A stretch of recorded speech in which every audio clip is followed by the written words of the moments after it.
Bismillahirrahmanirrahim. Bismillahirrahmanirrahim. Assalamualaikum warahmatullahi wabarakatuh. Alhamdulillahirrabbilalamin. Wassalatu wassalamu ala asyrafil anbiya'i wal mursalin wa ala alihi wa sahbihi ajma'in. Saudaraku yang beriman kepada Allah Subhanahu wa taala, berjumpa lagi dalam channel kita mereaksi tentang banyaknya bermunculan penyimpangan-penyimpangan di akhir ini. Sebetulnya penyimpangan-penyimpangan terhadap agama, terhadap akidah sudah ada semenjak dahulunya, dan bahkan di zaman Rasulullah SAW bibit-bibit itu telah muncul dengan bukti adanya Musailamah Al-Kadzdzab yang mengaku sebagai nabi dan berkhianat kepada umat Islam. Saudaraku yang beriman kepada Allah Subhanahu wa taala, adanya bermunculan paham-paham yang menyimpang pada akhir-akhir ini, banyak hal yang memfaktori, yang melatar belakangi akan terjadinya hal tersebut. Di antaranya adalah karena kejahilan seseorang akan agamanya sendiri.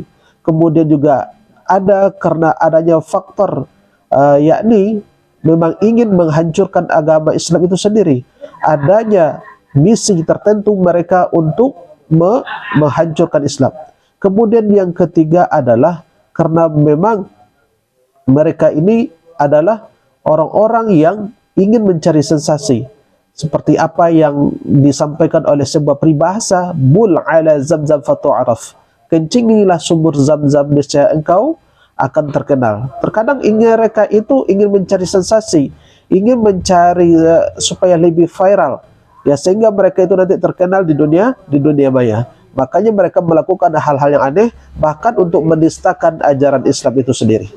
Saudaraku yang beriman kepada Allah Subhanahu wa taala, melalui video ini kita ingin menampilkan sebuah pendapat dari Ustadz kita, Ustadz Ahmad Syahrin Tariq LC.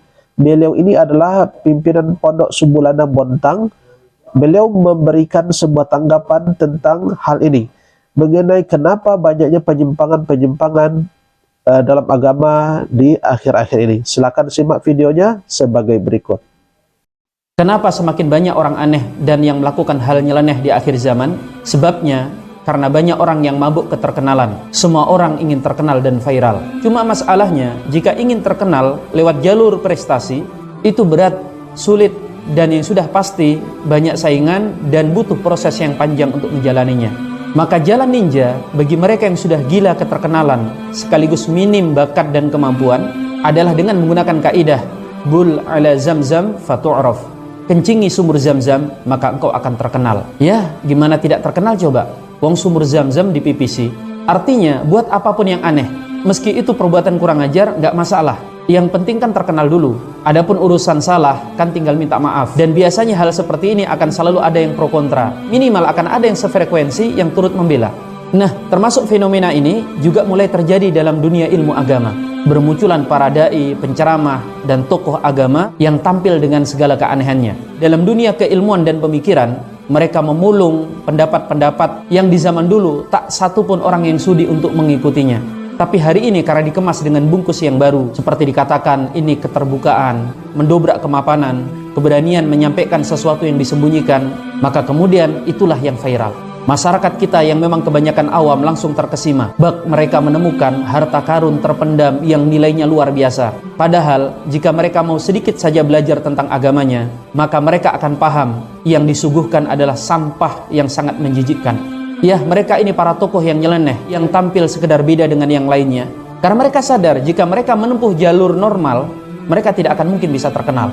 Karena jelas saingannya adalah para ulama-ulama yang menjadi gudang ilmu dan unggul dulu hingga hari ini. Sedangkan mereka ini coba lihat apa sebenarnya kemampuan mereka. Selain karena biasanya mereka jualan gelar atau sekedar kemampuan mereka beretorika. Bahkan tidak sedikit dari mereka ini, kemampuan mereka sebenarnya yang unggul adalah ketahanan mereka berlama-lama di tempat sampah dalam mengorek-ngorek kotoran ilmu dan sejarah. Tidak lebih dari itu.